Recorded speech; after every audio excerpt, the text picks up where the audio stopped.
আজকের দিনটি এমন একটি দিন যেটা আমাদের পশ্চিমবঙ্গবাসী তথা ভারতবর্ষের স্বাধীনতা আন্দোলনের একটি গুরুত্বপূর্ণ দিন বলে আমরা মনে করি।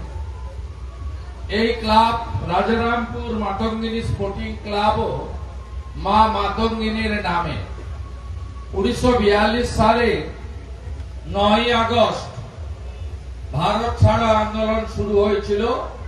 ইংরেজ তুমি ভারত ছাড়ো কুইট ইন্ডিয়া মুভমেন্ট। তার ফলশ্রুতিতে আজকের দিনে 1942-এর 29 সেপ্টেম্বর তমলুকের বানপুকুরে এক হাতে জাতীয় পতাকা, এক হাতে শঙ্খ নিয়ে ব্রিটিশের সামনে থানার সামনে রুখে দাঁড়িয়েছিলেন মা মাতঙ্গিনী হাজরা। তাকে গুলিতে ফোড় করে দেওয়া হয়েছিল।